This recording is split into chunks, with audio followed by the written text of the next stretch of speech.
एक वर्ड में लिखना है तो मिरर इमेज। कौन सा?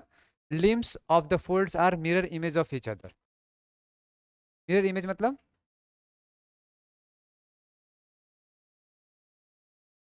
where you can find your mirror image only in front of mirror in the mirror। ये तुम गायब कर दो। डन।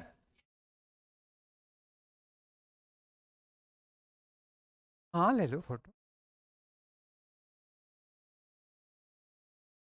दोबारा समझाऊं कि याद हो गया है? You can write asymmetrical fold.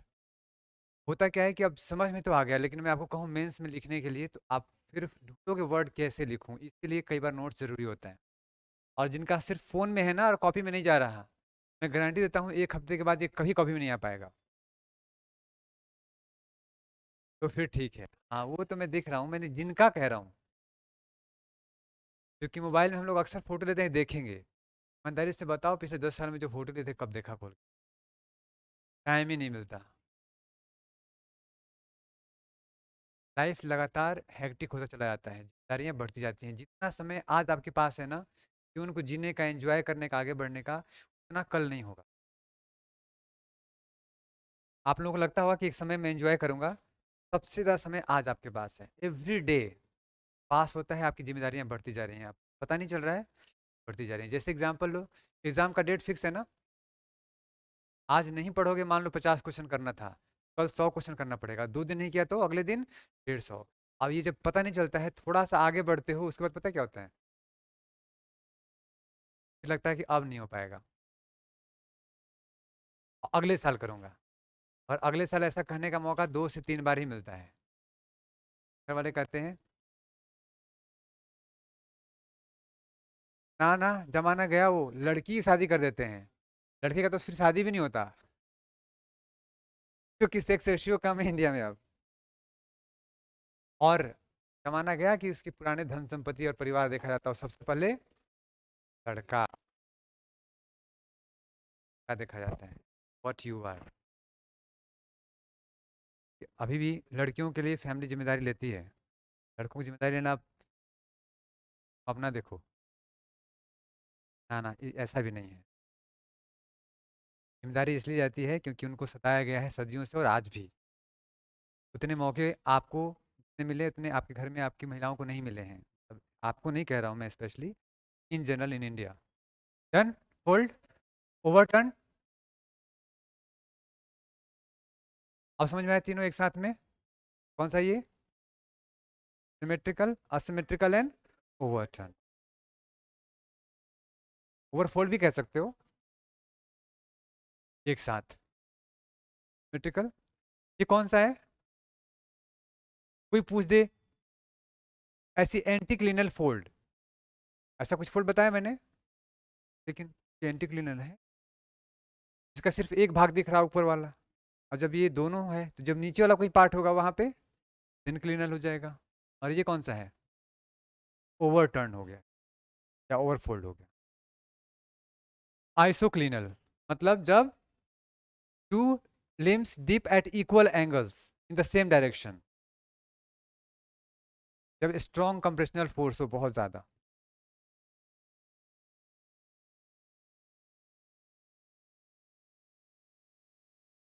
जैसे जैसे एग्जाम नजदीक आता है आप लोगों का, वैसे वैसे एग्जाम का प्रेशर, फिर पढ़ाई का प्रेशर आपको कंप्रेस करता है। और सबसे अधिक फोल्ड तभी होते हो मार्केट से, पार्टी से, पढ़ाई की तरफ। नहीं समझ में?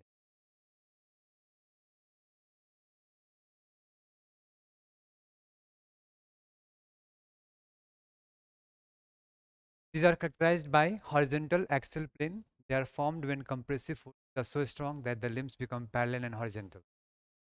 Parallel and horizontal. आइसो वाला ये है।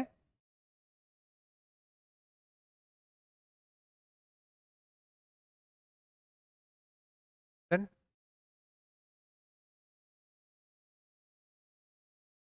ये हो गया। तो पीछे जा रहा हूँ मैं। मोनो देखो यहाँ पे है ना, एक 90 डिग्री पे है, एक ही तरफ से फोल्ड हो रहा है। मोनो मतलब एक ही का इंक्लिनेशन है, दूसरा नॉर्मल है अपना।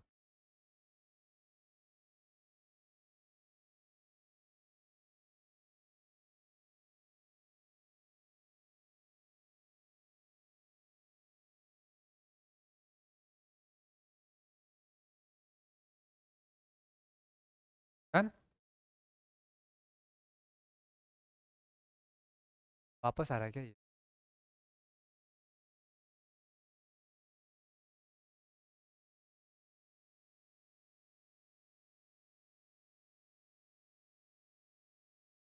ये बेहतर एग्जांपल।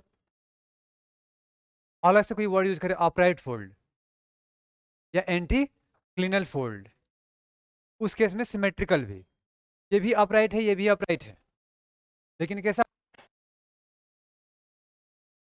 सिमेट्रिकल हो गया, ये असिमेट्रिकल, ये ओवर्ट, और ये हॉरिजॉन्टल हो गया। तो और दोबारा से इसके बाद भी फोर्स लगे तो ये दोबारा से भी हो सकता है रीफोल्डेड, बोलते हैं प्लंजिंग। जरूरत नहीं जानने का, आपको इतना ही जानने का। फिर ऐसे जेड है, डब्लू है, सेवरन है, स्पॉन, तो नाम बताते जाएंगे अपना। एक जैसा है। आइसो मतलब सेम, ठीक है, और क्लिनन मतलब इंक्लाइंड, झुका हुआ। अगर दोनों पैरेलल हो जाएं तो क्या है ये, आइसोक्लिनल। अभी भी क्या है, आइसोक्लिनल। जब यही आइसोक्लिनल हॉरिजेंटल हो गया तब रिकम्बेंट बोलते हैं। डिफरेंस समझ में आ गया।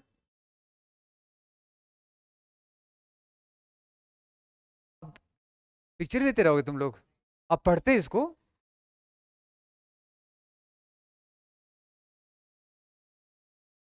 टाइम कितना हो रहा है? बस मतलब मेरे पास नहीं है बस।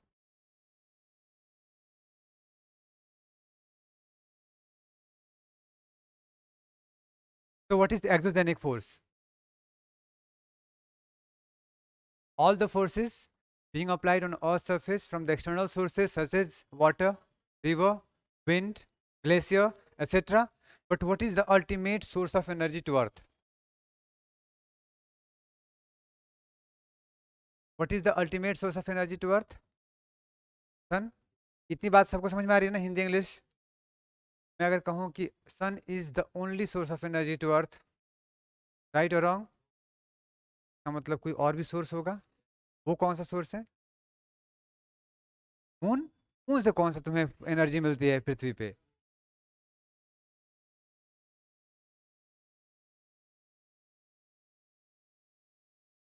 अर्थ को ऊर्जा देती है फॉसिल फ्यूल, उल्टा हम उस ऊर्जा को अपने लिए यूज कर लेते हैं।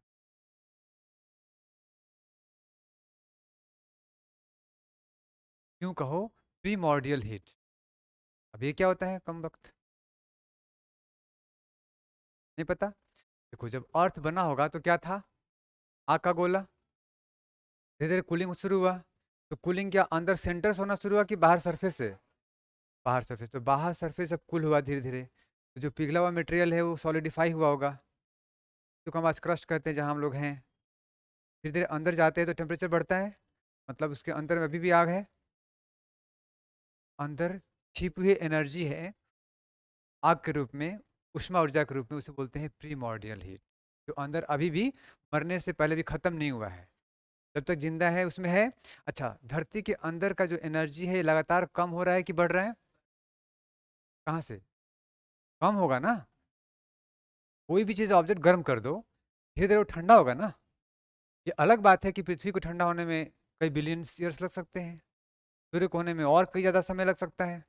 बात समझ में आई? एनर्जी धीरे धीरे लॉस ही होगा वहां से। बोलो।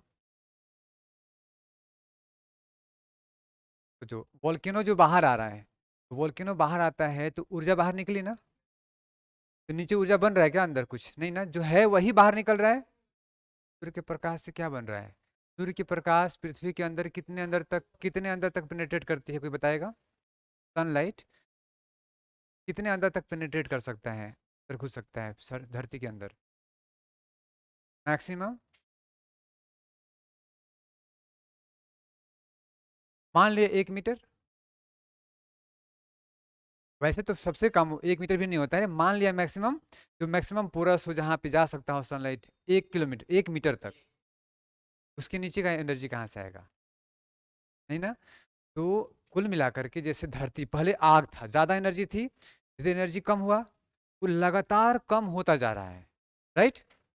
तो इसीलिए देखोगे जैसे कैसे मैग्मा अंदर है, बाहर आ गया, अब मैग्मा जो बाहर आ गया नीचे तो फिर कम बचा ना मैग्मा, उसकी ऊर्जा कम हुई, जहाँ पे लगातार हर जगह आता था ये वोल्केनो, अब आना कम हो गया, कहीं कहीं आना बंद हो गया, मतलब मैग्मा वहां पे फिनिश हो गया, कम हो गया, ऊर्जा कम हो गई, तो धीरे धीरे ऊर्जा क्या हो रही है, कम होती जा रही है।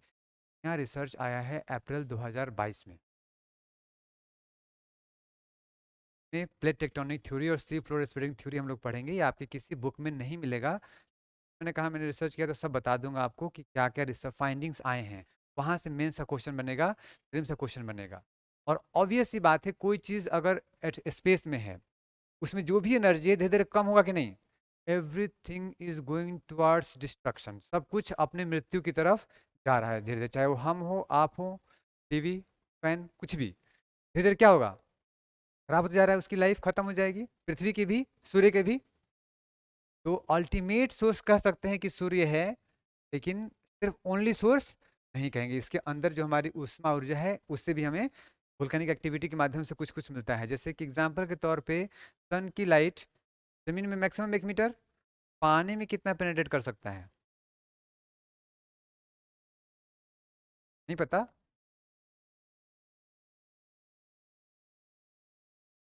200 मीटर तो बोलते हैं फोर्टिक जोन, क्या बोलते हैं, फोर्टिक जोन 200 मीटर तक जाती है, और इसीलिए पानी में, समुद्र में 200 मीटर की गहराई तक आपको जंतु, फ्लोरा फौना मिल जाता है।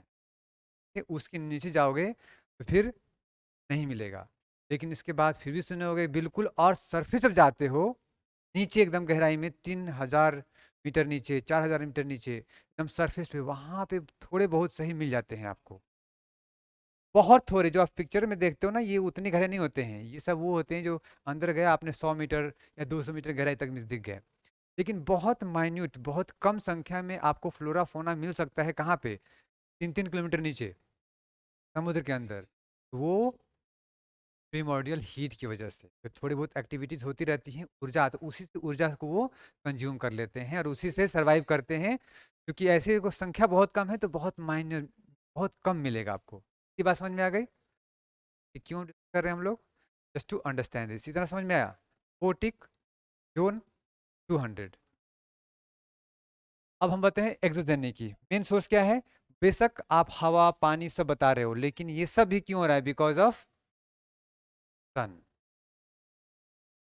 सन अगर ना हो ऋतुएं होंगी, हीट होगा, कोई एक्टिविटी होगा, नथिंग, नथिंग। हम लोग होंगे, एक होमवर्क दूं, मान लो कि पृथ्वी कल सन कल गायब हो जाए, भाग जाए कहीं हमारे छोड़ करके अपने प्लेस को, और हम यहीं रह जाएं, इमेजिन करो। वैसे तो पृथ्वी भी नहीं रहेगा यहाँ पे, अगर नहीं रहेगा तो मान लो कि सन से एनर्जी आना बंद हो जाए, ऐसे केसेस में हम तक जिंदा रह सकते हैं। आंसर सोच के करना, होमवर्क करना, आप लोग कल आंसर करना या परसों, कल छुट्टी है ना, ये नोट कर दिया सबने। पृथ्वी के अंदर होता है उसे एंडोजेनिक बोलते हैं, बाह्य कारक क्या है, हवा पानी, लेकिन मेन कारक क्या है, सूर्य की, कैसे वो देखते हैं। देखो, जो बाहर जानिक होते हैं उनको एक शब्द में क्या बोलते हैं, अनाच्छादन या डेन्यूडेशन। उसके अंदर दो वर्ड आते हैं, एक वेदरिंग, दूसरा इरोजन, तीसरा चाहो तो कह दो ट्रांसपोर्टेशन, पांचवा कह दो सेडिमेंटेशन। लेकिन मुख्य रूप से कौन सा है, दो, एक ब्रेक होना, अपार्ट होना, टूट जाना, और दूसरा उसका मूव कर जाना। अब छह, एन अपर्दन। तो डेन्यूडेशन एक शब्द, उसके अंदर दो शब्द, कौन सा, वेदरिंग एंड इरोजन, ध्यान रहेगा। अब आते हैं इरोजन पे। इरोजन के एजेंट्स कौन कौन से हैं,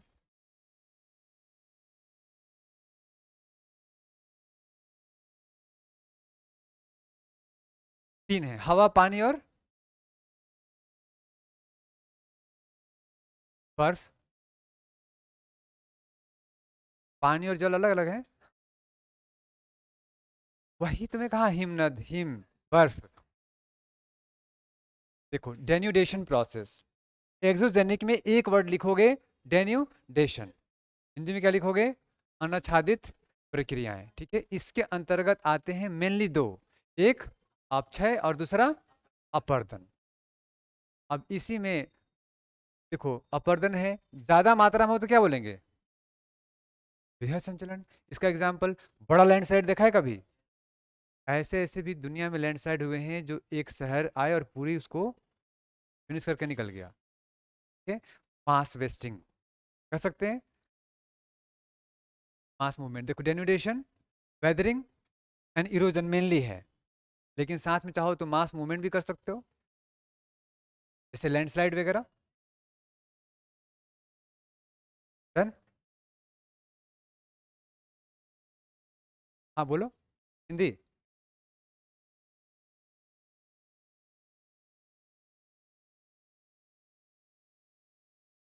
क्या नहीं आ रहा समझ में?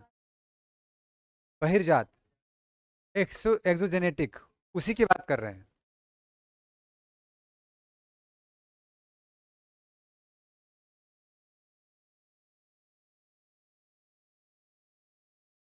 कैसी?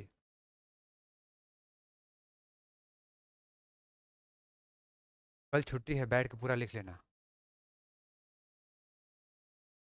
प्रोग्राम अपनी जगह 2 या 3 घंटे का होगा, बाकी टाइम।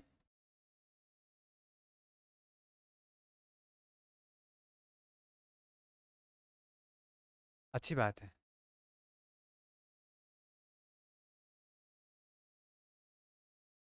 बताओ, कोई वर्ड समझ में आ रहा हो इसमें? पहला, डेन्यूडेशन प्रोसेस क्या है? वेदरिंग और इरोजन मेनली। एक मास मूवमेंट कह दिया हमने, वो इरोजन का ही क्या है? हिस्सा है, लेकिन ये अंडर ग्रेविटेशनल फोर्स होता है, तेजी से हो जाएगा। ठीक है, बाकी वो इरोजन किससे होगा? Kinetic energy of water, air, glacier, जो मूव कर रहा है उसकी ऊर्जा से ये होगा ट्रांसपोर्टेशन, इरोजन। ये सब तीनों क्लियर है? ये भी सब क्लियर है, किसी कोई इशू नहीं है ना?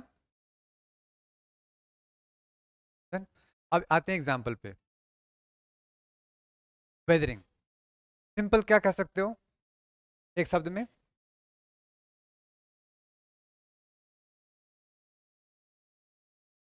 टू स्ट्रिप ऑफ कह सकते हैं, to break down, to change. लेकिन पूरा कहने के लिए बेहतर है mechanical disintegration and chemical decomposition of any material on the earth is called weathering. है यहाँ पे, breaking down rocks and minerals in smaller particles through physical, chemical और बायोलॉजिकल प्रोसेसेस। अगर एक शब्द में लिखना है तो जो मैंने बोला लिख सकते हो, mechanical disintegration and chemical decomposition, that's all. यांत्रिक, रासायनिक और जैविक प्रक्रिया द्वारा। यांत्रिक मतलब फिजिकली फोर्स अप्लाई किया गया, केमिकल सबको पता है, जैसे दही बनना, दूध है उसके शेप साइज में बदलता बदलाव आता है कि नहीं? Chemical decomposition.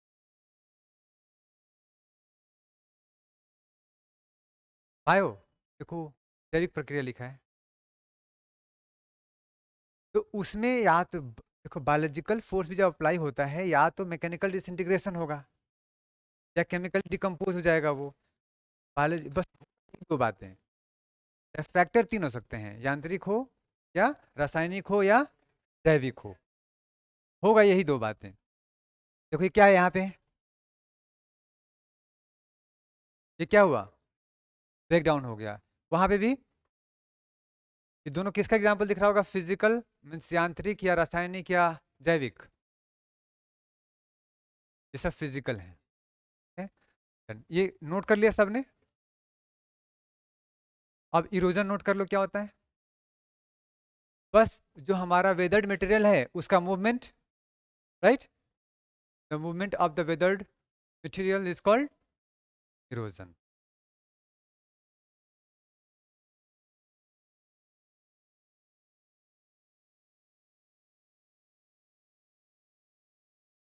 बोलचाल की भाषा में तो ये सब वर्ड, ओम जल, पानी, शैलों का काटना।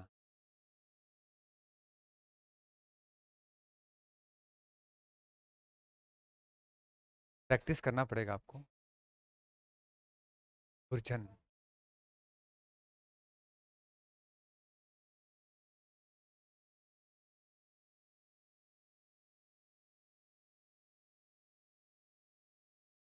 ये डाउट होता है, मैंने एनसीईआरटी में चेक करता हूँ पहले क्या शब्द लिखा हुआ है, वहां भी देखता हूँ तो लगता है कि लिखा हुआ है। तब आप लोगों पे मुझे दया थोड़ा सा आता है सोच करके कि अब एक होता है ना कि इंसान जो बोलचाल में यूज करता है, जबरदस्ती को ट्रांसलेट किया गया।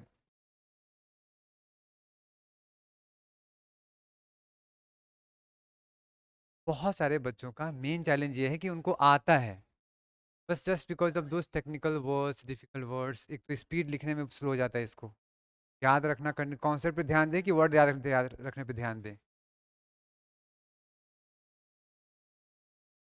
डन।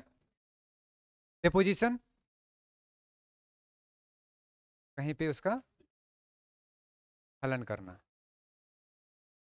ठेपन।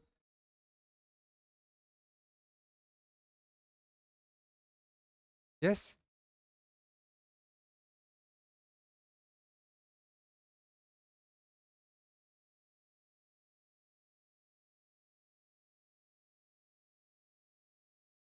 क्या होने दें?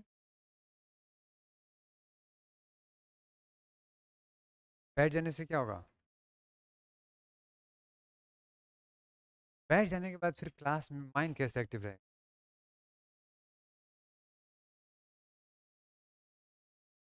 मेरा अपना मानना है, जो करो पूरे दिल से करो वरना मत करो। To do anything at your best, otherwise don't do that. This should be the philosophy of life. जैसे आप लोग क्लास में फोटो ले रहे हो ना, मैंने जीवन में, जैसे मैं इंजीनियरिंग कॉलेज में था, 4 साल में एक भी दिन ऐसा नहीं है कि मैं कॉलेज ना गया हूँ। और एग्ज़ाम टाइम छोड़ दो तो घर पे मैंने शायद ही कहीं पढ़ा हो, लेकिन कॉलेज में अगर गया, क्लास में बैठ गया, फिर क्लास में बैठ गया, पूरा का पूरा कॉन्सेप्ट उसी क्लास में कवर है। घर पे उसको देखने की ज़रूरत, पढ़ाई काम कॉलेज तो कॉलेज में। यही काम शुरू से अप्लाई किया आज तक, जो पढ़ता गया समझता गया, आप अभी भी मेरे पास है, बिना एक्स्ट्रा मेहनत किए। तो आप लोगों को जो देखता हूँ ना, ये फ़ोटो खींचते हो, लिखते हो, गलती से किसी वजह से ना लिखोगे, फिर आगे क्या होगा तुम्हें पता है? बेहतर है फास्ट लिख लिया करो। जरूरी नहीं कि जो लिखा है सारी बातें लिखो, तुम उसका शॉर्ट नोट्स ले लो। Notes never matters, specially in geography. What matters, देखो बता दूं पहले ही, तुम्हारे ज्योग्राफी के लिए एनसीईआरटी मोर देन सफिशिएंट है। क्या है? More than sufficient. एक हमारे देश के साइंटिस्ट हैं, उनका नाम है डॉक्टर परमेंद्र रंजन, जानते हो? फोटोन जानते हो क्या होता है? Photon, smallest particle of light. Phonon, smallest particle of sound. दोनों के बीच में रिलेशन एस्टेब्लिश करने वाले साइंटिस्ट का नाम है डॉक्टर परमेंद्र। एंड सौभाग्य से मुझे उनके साथ एक साल रहने का मौका मिला।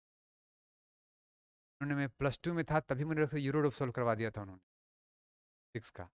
सबसे डिफिकल्ट बुक आती है, जो लोग साइंस पता होगा, जो आईआईटी में पढ़ाई जाती है, मेरे को +2 में उन्होंने पढ़ा दिया था। और अपने बेटे को तो 9th क्लास में पूरा पढ़ा दिया था, +2 तक का। वो कभी नॉनवेज नहीं खाते थे, शराब नहीं पीते थे। अच्छे इंसान की बातें सुन लो, तुम्हें बुक नहीं मिलेगा पढ़ने को। तो रिसर्च करने के लिए जर्मनी गए, और जर्मनी का टेम्परेचर, वहाँ पे गए, पूरा तबीयत खराब हो गई उनकी, बीमार पड़ गए। वापस बेचारे आए, ने साइंस उनका प्रेम रहा है हमेशा से। आए और यहाँ पे, जैसे इसको अदरवाइज मत लेना, only to research there in Germany ही स्टार्टेड टेकिंग रम। रम से बॉडी टेम्परेचर बढ़ जाता है, ठंडे प्रदेशों में जाते तो लोग भगवान को ऑफर करते हैं। मैं कहा था ना कि geography decides everything, even God. Countries में शराब को ऑफर भगवान को किया जाता है, क्योंकि वो उनको जीवन जीने के लिए ज़रूरी होता है। नहीं पियेंगे, बॉडी क्या हो जाएगी? फिल पड़ जाएगा, काम ही नहीं करेगा ब्लड आपका। पीना शुरू किया just for the sake of that कि हाँ, हाँ वेजिटेरियन फूड बड़ी मुश्किल से मिलता है कई बार। जहाँ पे रिसर्च था, उन्होंने नॉनवेज खाना शुरू किया, प्रैक्टिस करके वहाँ पे गए, रिसर्च किया, फोनॉन और फोटोन के बीच में रिलेशनशिप।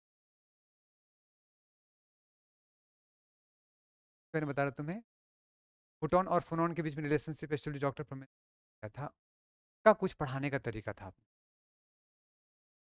वो तरीका मैं अपने अंदर अप्लाई करने की कोशिश करता हूँ आप लोगों को। कभी सुनाऊंगा डिटेल में स्टोरी, पढ़ना फोनोन और फोटोन जाकर के घर पे। जो मैंने बताया था ना आपको ना फॉर्मूला, अप्लाइड द सेम, लेकिन उसके आगे भी दो चार बातें हैं, क्लास में करूँगा तो बोर हो जाओगे, लंबा हो जाएगा, फिर कभी करेंगे। हो गया इतना। वो कभी भी क्लास में सर नोट नहीं बनाया आज तक, डॉक्टर जाते थे क्लास में ऐसे, पूरी क्लास सुन ली, सारा ब्रेन में रिकॉर्ड हो गया, काम की चीज़ें रख ली, फैक्ट फैक्ट छोड़ दिया, कॉन्सेप्ट रख लिया, और तुम कभी भी उनसे पूछ। एक ही साल में 5 किताब लिखा उन्होंने। इलेक्ट्रॉन प्रोटॉन न्यूट्रॉन छोटा जानते हो, मैटर, छोटे पार्टिकल्स, क्या जानते होगे? 137 पार्टिकल भी रिसर्च किया है डॉक्टर पर। सोचो कितना कुछ सीखने को मिला होगा मुझे। थोड़ा थोड़ा कुछ हो सकता है कि मैं आपको इम्पार्ट कर दूँ time, but only to those who deserve. Otherwise suppose you are giving nuclear atom bomb the hand of a non responsible person, what will happen?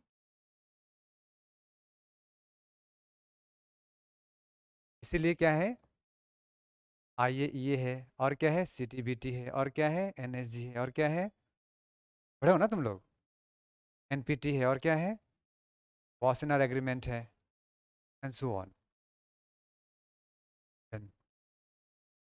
Note कर लीजिए, हिंदी इंग्लिश दोनों वाले, बट इसको नोट करो क्लास में। अभी क्या लिखा है बताओ? टाइप्स ऑफ वेदरिंग की बात कर रहे हैं हम लोग। देखो 3 चीजें हमने डिस्कस की, क्या क्या? वेदरिंग, इरोजन और ट्रांसपोर्टेशन, डेपोजिशन, ये देखा हमने।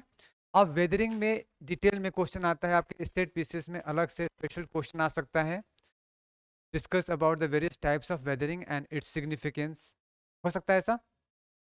तो वेदरिंग किसे कहते हैं? Simple, mechanical disintegration and chemical decomposition of matter. Done, well. तो वेदरिंग 3 तरह के होते हैं, कौन कौन से? Physical, chemical and biological. Physical किसको बोलेंगे? देखो यहाँ पे एग्जाम्पल्स लिखे हुए हैं, इसको तुम प्रोसेस भी कह सकते हो और एग्जाम्पल भी है ये। जैसे एग्जाम्पल ऑफ ब्लॉक डिसइंटीग्रेशन, कोई बड़ा सा पत्थर है, लैंडस्लाइड में नीचे गिरा और कई हिस्सों में टूट गया, ऐसा देखे हो? ब्लॉक डिसइंटीग्रेशन, फिजिकल वेदरिंग और नॉट? आ जाएगा ना, देखो फिजिकल एग्जाम्पल। एक्सफोलिएशन मतलब हिंदी में देखो यहाँ पे, अपशल्कन। प्याज देखा है, प्याज के जब छिलका हटाते हो, ऐसे कई सारे पत्थर देखा होगा, इसका ऊपरी हिस्सा हट गया, अपसल्कन, एक्सफोलिएशन। कई बार आपका हाथ देखे हो जिसमें ये स्किन बाहर निकल जाता है, एक्सफोलिएशन। अगला कौन सा है? दाब लोचन, प्रेशर रिलीज। मान लो कि कहीं प्रेशर, जैसे कि आपने सुना होगा हॉट स्प्रिंग का नाम सुना है, या गीजर का नाम, जो जमीन से गर्म पानी निकलता है बाहर। अगर नीचे कोई गैस ट्रैप्ड है, वो लगातार बाहर आने की कोशिश कर रहा है, वो जो बाहर कब आने की कोशिश करेगा? जब गर्म होगा, तो वो हीट को ट्रांसफर करेगा ऊपर की ओर, तो धीरे धीरे धीरे धीरे वो प्रेशर बनाकर वहां पे बाहर ब्रेक कर सकता है ना। तो जो ब्रेकेज हुआ बिकॉज ऑफ प्रेशर रिलीज। तो वोल्केनो कैसे आता है? प्रेशर रिलीज के कारण।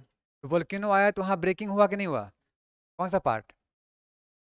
Physical weathering. डन। लास्ट में क्या हमारा एक फ्रोस्ट वेजिंग, ये क्या होता है? बड़ा अच्छा हिंदी नाम है, तुषारी अपक्षय। हमने सुना है, कभी तुमने नाम लिया होगा रियल लाइफ में, तुषारी अपक्षय।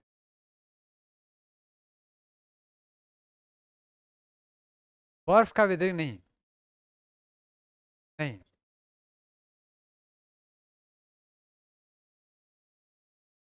बताता हूँ, पहले नोट कर लो। केमिकल में क्या है? ऑक्सीडेशन, कार्बोनेशन, डिसिलिकेशन, हाइड्रेशन, डिजोमिस, कोई केमिकल रिएक्शन जिसकी वजह से क्या हो जाए? मैटर में चेंजेस आ जाए। कौन सा? फिजिकल चेंजेस या केमिकल चेंजेस? अच्छा बताओ कि फिजिकल और केमिकल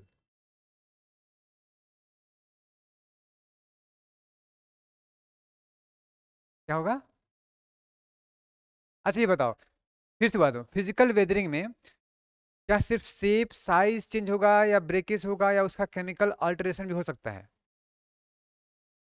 जैसे एग्जांपल लिया हमने, कोई भी एक रॉक है जिसमें कई सारे मिनरल्स हो सकते हैं, सिलिकॉन, आयरन, एल्यूमिनियम, तो उनका हर एक यूनिट में लगभग सेम होगा कंसंट्रेशन। अब उसका फिजिकल वेदरिंग हो जाए तो उसका अलग अलग यूनिट उठाओगे तो उसमें केमिकल कंपोजिशन सेम या डिफरेंट? एकदम सेम। जैसे ही डिफरेंट हुआ वो फिजिकल वेदरिंग नहीं रहा, chemical weathering and physical weathering combine impact हो गया।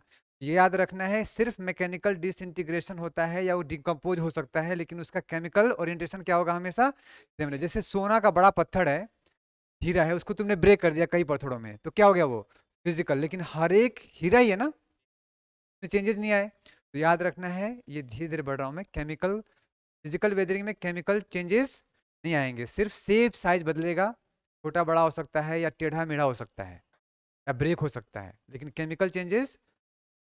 क्लियर इतना?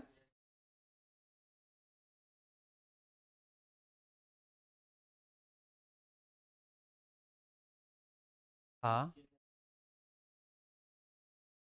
ये ऑक्सीकरण है, ये कार्बोनेशन है, ये सिलिका पृथक्करण, जलायोजन, घुलन। आप हिंदी इंग्लिश क्यों देख रहे हो? कौन सा?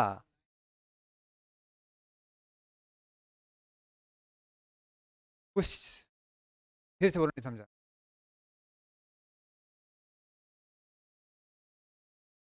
इतना बड़ा सुधार कर दिया आपने।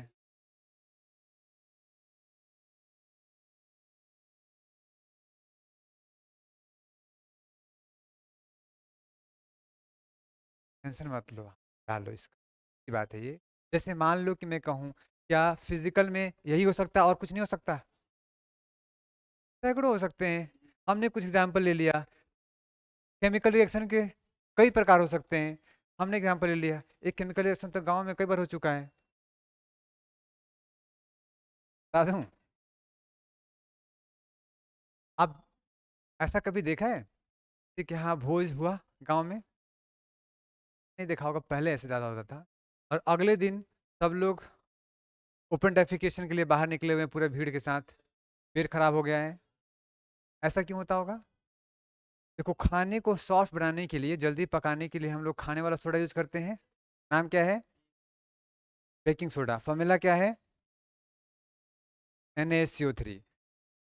NaSCO3 को मंगाता है कौन? कुक।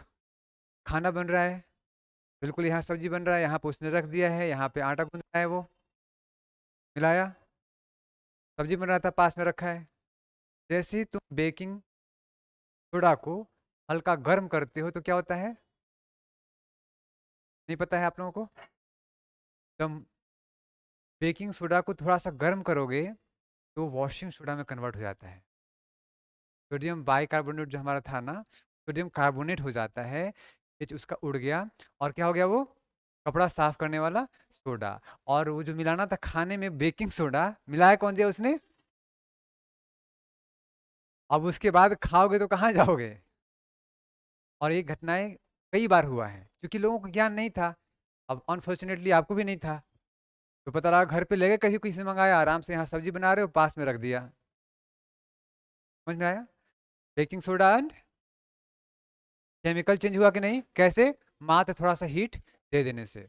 कई बार आपके साथ भी होता है, थोड़ा सा कुछ सपोर्ट कर देना आपको जीवन में, चाहे पैसे से हो, मानसिक रूप से हो, टीचर क्लास में हो, पढ़ने में हो, कई बार आप थोड़ा सपोर्ट से कई बदलाव हो जाते हैं, आप सफल हो सकते हो। राइट और रॉन्ग?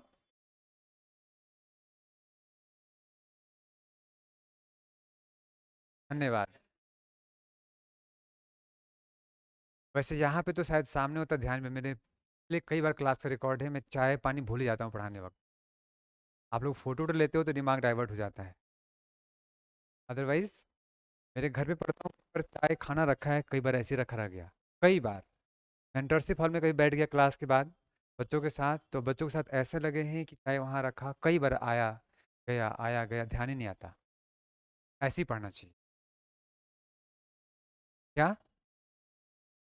हाँ, ये समझ में आया, केमिकल कई सारे प्रोसेस होते हैं। What is oxidation?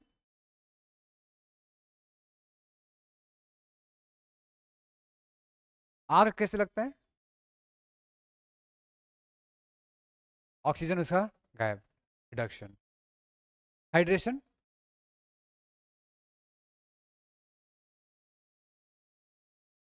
अरे कोई चीज़ें फूल नहीं जाती है, स्पंज हो जाता है बिल्कुल, उसमें पानी मिला दो। अब जैसे बताओ, कोई लिक्विड है पीने वाली जो बहुत कड़वी है, उसमें पानी मिला दोगे तो उतनी कड़वी रहेगी या फिर बदल जाएगा थोड़ा? हाइड्रेट कर दोगे, डाइल्यूट हो जाएगा, would be better, don't try. जैसे खाना खाते हो, पेट से क्या निकलता है अंदर म्यूकस में? HCl। और भी होते हैं लेकिन HCl भी होता है, वो क्या है, एसिड है। अगर उसको यहाँ रख दोगे ना तुरंत ये बर्न आउट हो जाएगा, लेकिन अंदर नहीं होता है। क्यों? क्योंकि म्यूकस लेयर होता है। HCl निकलता है किस लिए? खाना पचाने के लिए। और तुम ऊपर से पानी पी लो खाने के बाद, अब वो HCl का जो स्ट्रेंथ होगा एसिड का वो कम हो जाएगा, तो खाना आसानी से पचा पाएगा वो? नहीं। तो फिर वो खाना पूरी तरह से बिना पचे कहाँ जाएगा? इंटेस्टाइन में। और इंटेस्टाइन को बहुत प्रेशर लगाना पड़ेगा उसको क्या करने के लिए? पचाने के लिए। और अभी यंग हो तुम्हें मालूम नहीं चलेगा, जैसे ही 30+ हो जाओगे ये सब सूद समेत वापस आता है।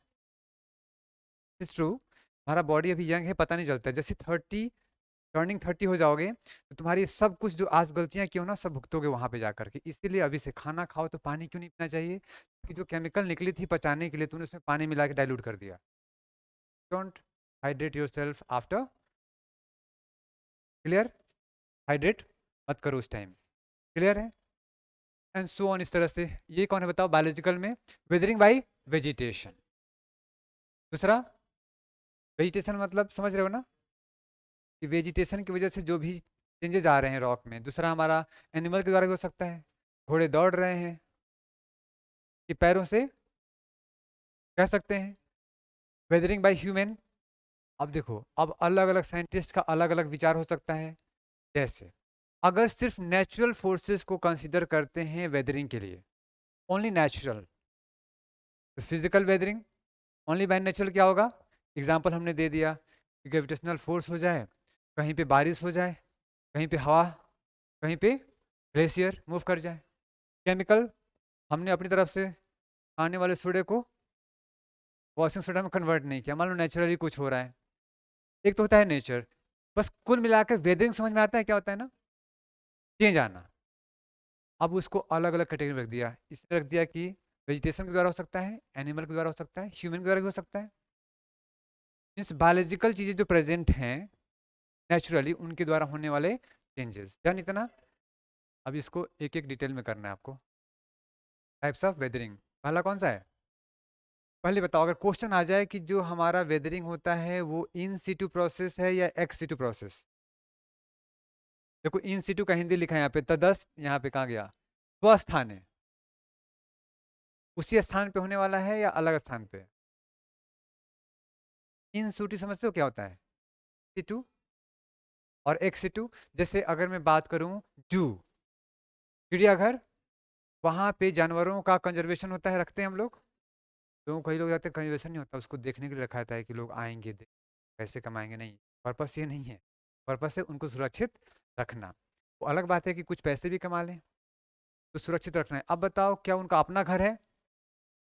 नहीं ना। हमने उनके लिए घर बनाया, उनके ओरिजिनल घर से उनको उठाया, यहाँ पे रख दिया, तो इन हुआ या एक्स हुआ? एक सीट हुआ। नेशनल पार्क, वो उन्हीं के घर में हमने बस घेरा कर दिया, उनका ओरिजिनल घर है, तो इन सीट। और जब ओरिजिनल नहीं है, दूसरा है, तो एक्स टू। आपका अभी education in situ ex situ. Ex situ अपने घर में नहीं पढ़ रहे हो, यहाँ पे आके आपको पढ़ाया जा रहा है। इतनी बात समझ में आ गई? तो वेदरिंग जो प्रोसेस होती है वहीं पे होती है, कहीं और होता है? वहीं पे होती है, तो इसलिए इन सिटू या ऑन साइट। लेकिन जब इरोजन होगा तो वहीं होगा या फिर वो ले जा रहा है? अब बात समझ में आई? तो कभी एक बार यूपीएससी ने क्वेश्चन पूछ लिया इन सिटू ऑन साइट शब्द का प्रयोग करके, इसलिए अब हर जगह इसको यूज किया जाता है। तो ध्यान रहेगा, वेदरिंग इज इन सिटू और ex situ, on site, right. अब ये पॉइंट नोट कर लो कोई।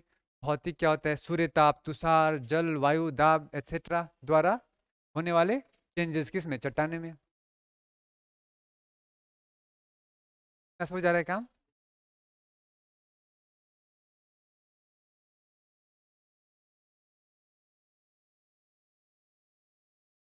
क्या नहीं आ रहा? चलो ले लो।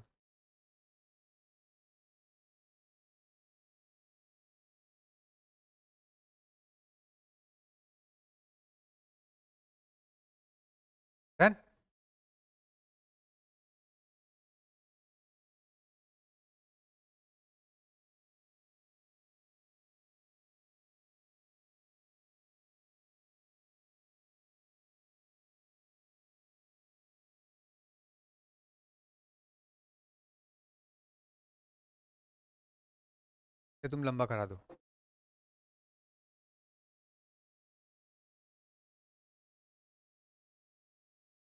आ सकता था।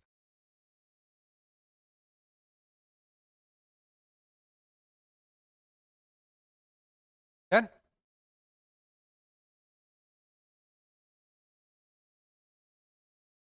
क्या है? Physical forces that break down rocks into smaller pieces. Done.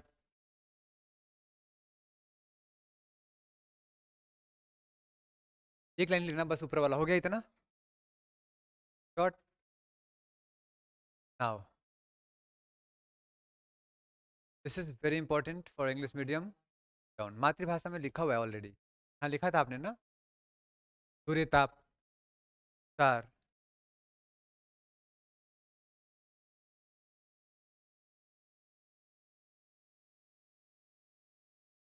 समझ लो। ग्रेविटेशनल फोर्स, लैंडस्लाइड होगा।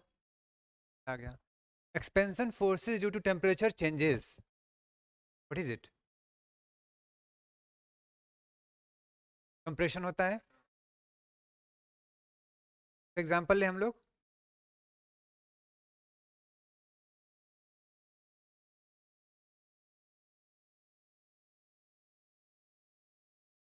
इजी करते हैं। मान लो तुम्हारा कोई एक बॉटल लो, बिल्कुल वाटर टाइट पानी फिल अप कर दो और फ्रीजर में रख दो।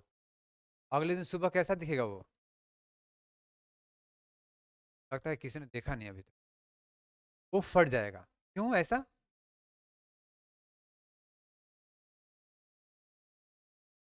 यूपीएससी स्प्रिंट आप लोग सही बता रहे हो, बस थोड़ा सा टेक्निकल वर्ड्स के साथ बताओ। जैसे हमारा आइस होता है का वॉल्यूम जो है, आयतन पानी से ज़्यादा होता है। अब पूछो कितना ज़्यादा होता है? साइंस टेक पढ़ चुके हो। 9%। कितना? अगर इतना भी है पानी, अब उसमें तुम बर्फ में कन्वर्ट होगा तो वो फैल जाएगा। तो कौन डेंसर होता है? ज़्यादा घना कौन होता है डेंसर? पानी या आइस? आइस घना होता है। तो फिर पानी पे तैरता क्यों है वो? डेंसिटी कम है, कम घना होता है। ध्यान रहेगा। पता है ना? 9% का वॉल्यूम बढ़ जाता है जब वो क्या होता है, पानी कन्वर्ट होता है किस में? आइस में। ध्यान रहेगा। लेकिन इतना भी ज़्यादा डिफरेंस नहीं होता कि बिल्कुल तैरने लग जाए ऊपर की ओर। एक आइस क्यूब को तुम पानी में डाल दोगे, बर्फ के टुकड़े को, उसका कितना परसेंट हिस्सा पानी के नीचे रहेगा, कितना परसेंट ऊपर रहेगा?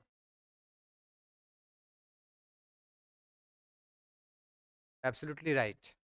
90% नीचे और 10% ही ऊपर होता है। और यही वजह था टाइटैनिक जहाज का डूबने का, क्योंकि कैप्टन का छोटा सा कोई टुकड़ा है, लेकिन जितना दिखा था उसका वो 10 गुना बड़ा था। नीचे की ओर टकराया और स्मॉक में लिखो। टाइटैनिक इंसिडेंस वाला बहुत इंपॉर्टेंट है यूपीएससी के लिए। रिसेंट न्यूज़ बना था, वहाँ पे गए थे पाकिस्तान के और भी दूसरे कंट्री के बड़े बड़े बिलियनियर्स, गए और गायब हो गए, अभी तक नहीं मिले। गए थे वहीं पे, उसको एक इम्पॉर्टेंट साइट घोषित किया गया है।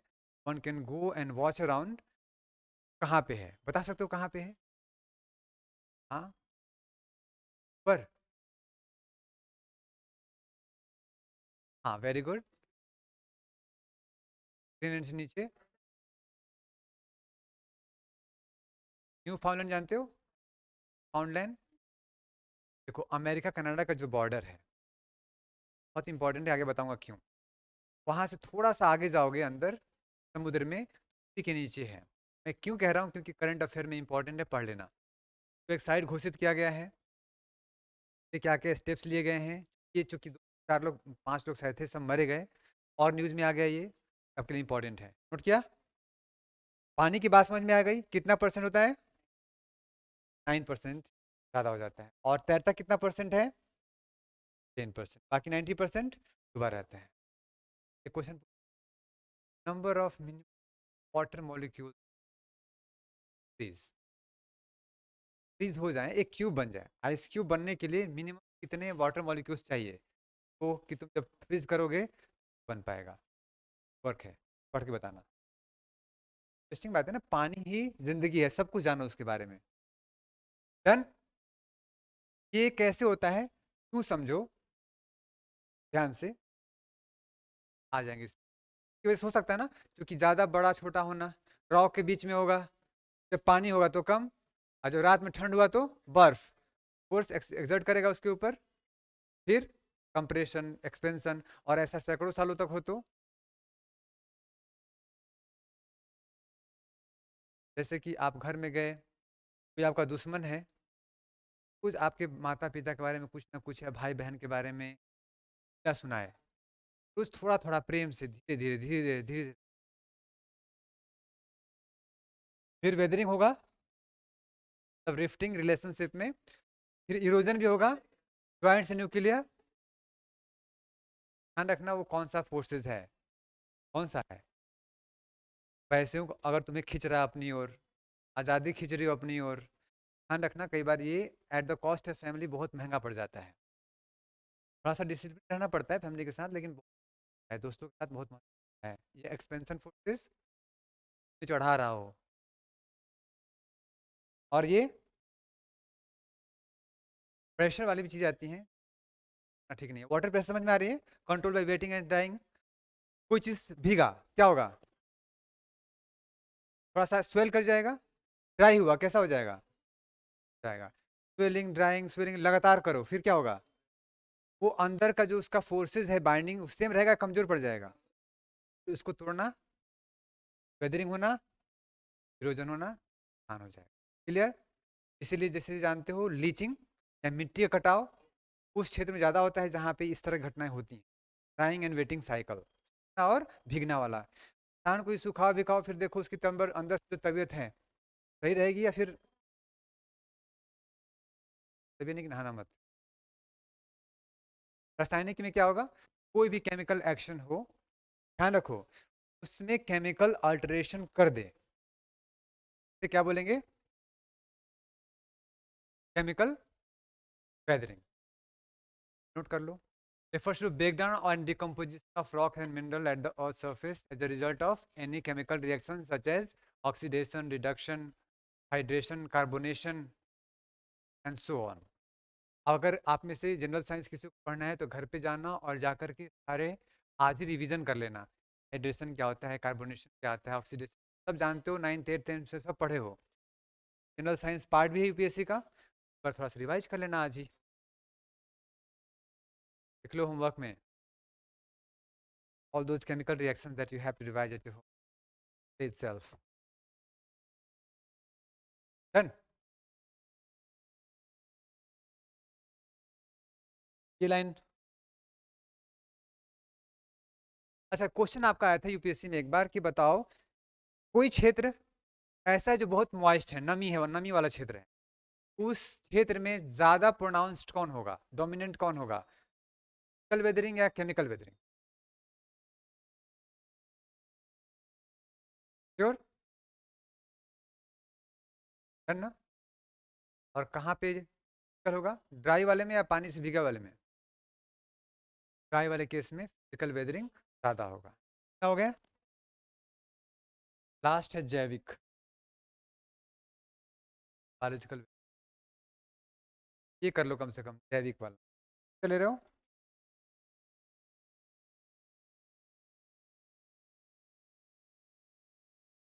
ना तो पड़ेगा, बिना मेहनत के क्या आता है, लेट देम फर्स्ट क्लिक, हो गया।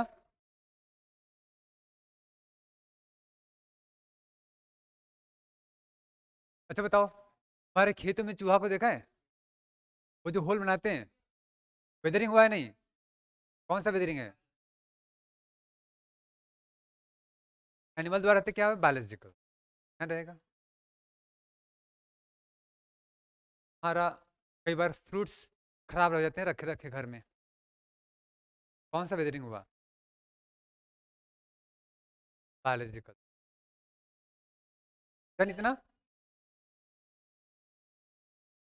बैक्टीरिया, वायरस, प्रोटोजोआ, फंगस, चारों में से एक ही हो सकता है,